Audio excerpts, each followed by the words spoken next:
We are reading through the book of Matthew this month, taking a chapter a day.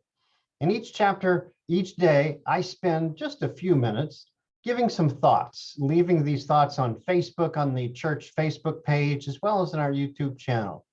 So today I'm going to pull out a couple things from Matthew 8. We're on the 8th day. I'm not trying to catch everything because there's a lot in these pieces. Very many volumes have been written about this, but I'm just trying to pull out a few nuggets. In Matthew 8, there's two stories that I love, and I want to highlight both of them.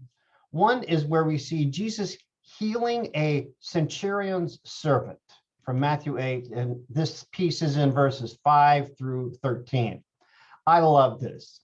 When Jesus had entered Capernaum, a centurion came to him, pleading with him, saying, "Lord, my servant is lying at home, paralyzed, dreadfully tormented." Jesus said to him, "I will come and heal him."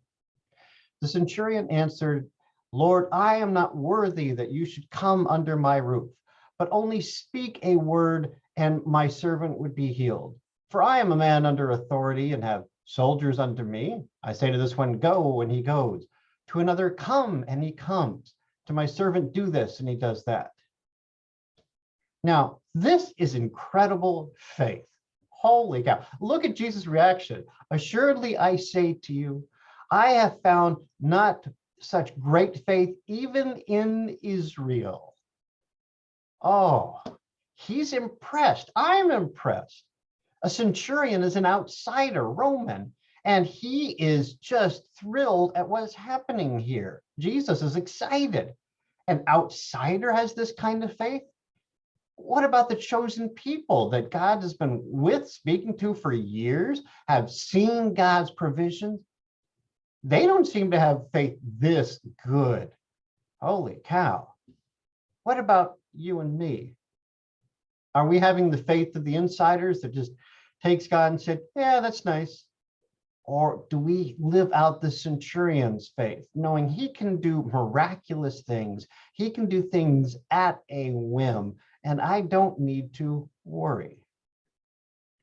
Now, that kind of relates to the other piece in Matthew that I really wanted to highlight in Matthew 8, verses 23 through 27. This is when the wind and the waves obey Jesus. He got into the boat, and his disciples followed him. Suddenly, a great storm arose on the sea, so that the boat was covered with waves, but Jesus was asleep. Then his disciples came to him and awoke, saying, "Lord, save us, we're perishing." He said to them, "Why are you fearful, O you of little faith?" He arose and rebuked the winds and the sea, and there was a great calm. Same thing about faith here. We all face storms. We all face difficulties in life. We all have moments that are very tough. And during these storms, we need to have faith. We need to trust God. He will help us through them. He is going to be with us the entire time. He tells us we are not alone. We're not to worry. We just need to have faith and trust God. That's a theme I think you see throughout not only Matthew, but the Bible. And I think it keeps getting reiterated because we need to do better at that. Throughout history, people have not done a good job having that faith and literally trusting God, putting it in God's hands and let it go. Don't worry. It's going to be okay. God's got your back.